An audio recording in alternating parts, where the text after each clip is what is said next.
నమస్తే welcome to 99 TV నేను Priyanka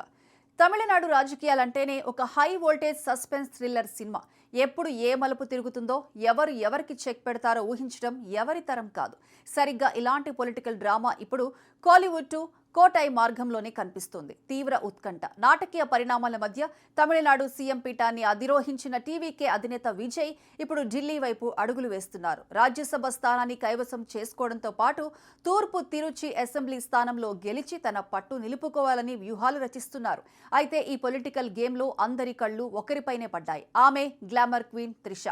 Vijay Trisha combination కు వెండి తెరపై ఎంత క్రేజ్ ఉందో ప్రత్యేకంగా చెప్పక్కర్లేదు కానీ పొలిటికల్ స్క్రీన్ ప్లేలో మాత్రం సీన్ రివర్స్ అయింది త్రిష ఆశలపై సీఎం విజయ్ నీళ్లు చెల్లారా ఆమె కోరికను విజయ్ నిర్మోహమాటంగా తిరస్కరించారా అసలు తమిళనాడు పాలిటిక్స్ లో జరుగుతున్న ఆ మైండ్ గేమ్ ఏంటి ఈ స్టోరీలో చూద్దాం మెజారిటీ లేకపోయినా లౌక్యంతో అందరినీ లొంగదీసుకుని చెన్నై కోటపై జెండా పాతారు దళపతి విజయ్ సీఎం సీటు దక్కినంత మాత్రాన ఆయన శాంతించలేదు ఢిల్లీ దర్బార్లో అంటే రాజ్యసభలోనూ తన ముద్ర వేయాలని అలాగే తను రాజీనామా చేసిన తూర్పు తిరుచి అసెంబ్లీ స్థానంలో క్లీన్ స్వీప్ చేయాలని పక్కా స్క్రిప్ట్ రెడీ చేసుకున్నారు అన్నాడీఎంకే నేత షణ్ముగం రాజీనామాతో ఖాళీ అయిన ఆ ఒక్క రాజ్యసభ స్థానం కోసం జూన్ 1 నుంచి నామినేషన్ల పర్వం మొదలు కాబోతోంది జూన్ 18న పోలింగ్ జరుగుతోంది కానీ ఇక్కడే అసలైన ట్విస్ట్ ఉంది తమిళనాడు నుంచి రాజ్యసభకు వెళ్లాలంటే 34 మంది ఎమ్మెల్యేల మద్దతు కావాలి ప్రస్తుతం అసెంబ్లీలో తూర్పు తిరుచి మినహా 23 స్థానాలు ఉన్నాయి విజయ్ పార్టీ టీవీకేకు 107 మంది సొంత ఎమ్మెల్యేల బలం ఉంది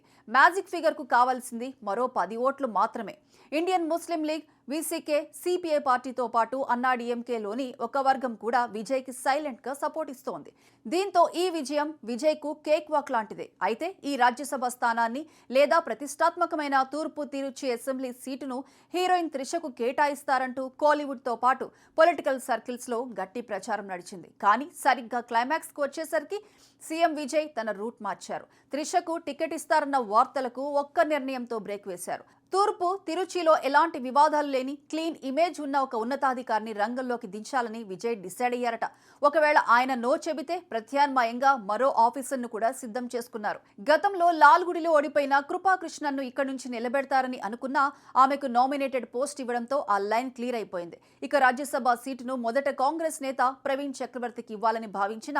మారిన సమీకరణాల వల్ల ఆ ప్రతిపాదన పక్కన పడింది ఇప్పుడు ఢిల్లీకి ఒక ప్రముఖ విద్యావేత్తను లేదా సమాజంలో మంచి గుర్తింపు ఉన్న వ్యక్తిని పంపాలని విజయ్ ఫిక్స్ అయ్యారు అటు అసెంబ్లీ ఇటు రాజ్యసభ రెండిటిలోనూ త్రిష పేరును సీఎం విజయ్ పక్కన పెట్టడంతో ఆమె రాజకీయ భవిష్యత్తు ఇప్పుడు అంధకారంలో పడిందనే విశ్లేషణలు వినిపిస్తున్నాయి గ్లామర్తో ఓట్లు రాలవు పాలిటిక్స్ లో పక్కా ప్లానింగ్ ఉండాలని విజయ్ భావించడమే దీనికి కారణమని గుసగుసలు వినిపిస్తున్నాయి మరి భవిష్యత్తులో అయినా విజయ్ మనసు కరిగి త్రిషకు పొలిటికల్ ఎంట్రీ ఇస్తారా లేక త్రిష రాజకీయ ఆశలు ఇక్కడితోనే ముగిసిపోయినట్లేనా అనేది కాలమే నిర్ణయించాలి